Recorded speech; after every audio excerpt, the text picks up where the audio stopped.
Hey everybody, this is D Hunter, bringing another action figure diorama review. Today, we're going to look at the MMMToys Medieval Relic Scene 112 scale diorama. I got this thing from Big Bad Toy Store, and I thought it could be useful for a ton of different scenarios. So let's take a look. Medieval Relic Scene 112 scale diorama, ungraded, blank on their sides, made in China, 112 scale. So with no further ado, let's open it up. Alright, now that I have this thing out of the package, here it is with all of its accessories laid out. It doesn't really come with any accessories, but it has a removable arch.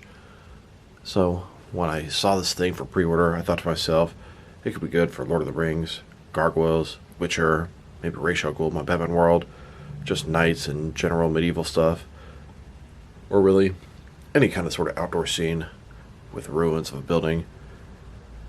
So let's go ahead, put this thing together, put the arch on. The arch itself here, sculpting looks pretty good. It looks like it has some magnets at the bottom that's going to attach to the base of the diorama. It has a little bit of moss growing on the top, and it's actually sort of fuzzy here. That's kind of cool. I didn't realize that. I thought it was just going to be green sculpted. And there you have it. Arch attached, diorama complete. It's basic for what it is, but it looks nice for what it is as well. So let's take a little look.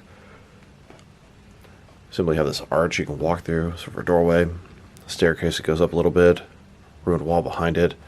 It actually has some actual sort of moss things on it, which is kind of interesting, not really necessary. More ruins on the outside. Looks good. Wish it was a little bit bigger. And I will say, where it connects the arch, it is kind of noticeable. You can see a little bit of a dark gap there. And it kind of likes to lean back like this a little bit. I almost feel like they should have included a magnet at the front part as well. Still it works, but once you see that line, it's really hard not to see it. Only saving grace, it's a damaged building, so it kind of blends in. And to take a little bit of a closer look, the sculpt and paint is fantastic. I mean, look at the bricks.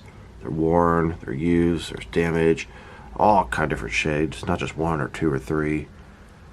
Going over to the top of the arch, it's more of that mossy stuff there. It's actually soft, glued on there, I'd assume. See the bricks sort of coming down. Looks good. The magnets are very strong in this thing.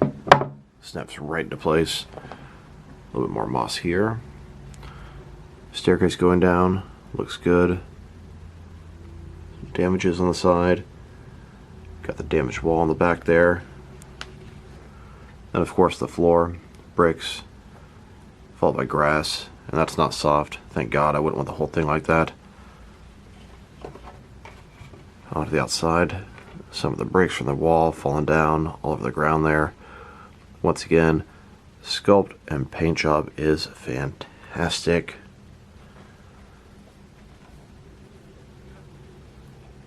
And the outside of the brick wall. All in all, it looks very good for what it is. I just wish it was a little bit wider for photography, so you have to add some stuff to this for it to be able to take up the entire shot. Now let's check out the measurements of this thing.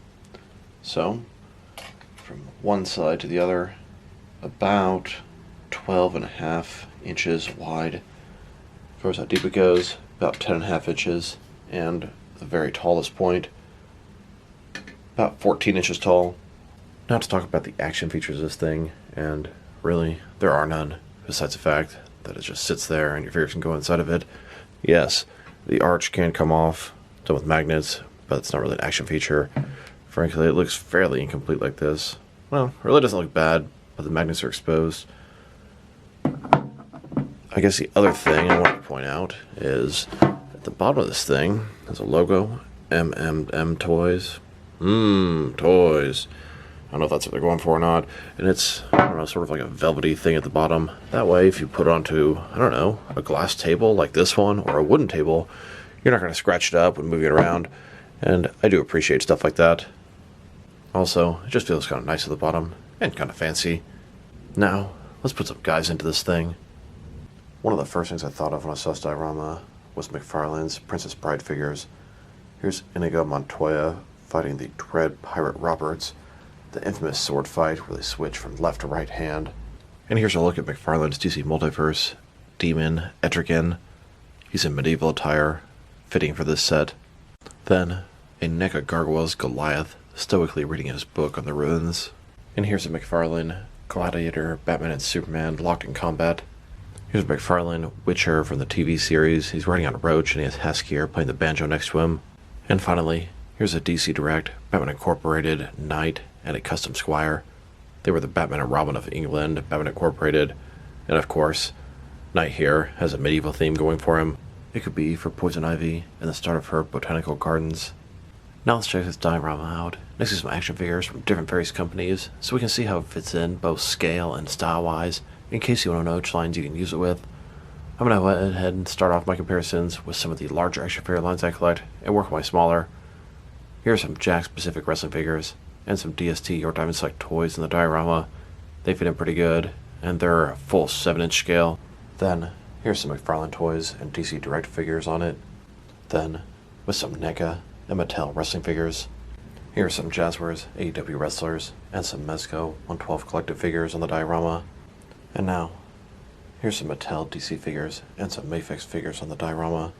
And finally, here are some Hasbro Marvel Legends and SH figure arts on this thing. So overall, it's a pretty nice diorama. My biggest complaint, it's just a little bit too small. If you want to shoot it in non-widescreen, it might work okay with like a cell phone or something. But for my purposes, it really needs to have some stuff around it to really fill in the rest of the screen. Beyond that, for what it is, sculpt is absolutely fantastic. The paint is almost even better. It is very, very well done. It feels pretty sturdy. I really like the bottom, the velvet thing. I can slide around my glass table. I'm not worried about scratching it up. The grass on the ground, nothing really special there. The actual moss, not really necessary, but it is kind of cool. As a whole, it's a really nice piece for what it is. And if I were to rate it for what it is, 8.5 out of 10. It looks awesome. But as a whole, my personal rating, probably more like a 6.5. I'm just not going to enjoy it as much as I was hoping I would. A little bit too narrow and just too small for too many action figure photography things. So, this is D Hunter. Thank you guys for watching this video. If you liked the video, press like below. If you have anything you want to say with the video, add to the comment section. If you want to see additional action figure and action figure diorama reviews from me, press subscribe. I do appreciate when you do that. Once again, this is D Hunter. Thank you guys for watching this video, and I'll talk to you guys real soon.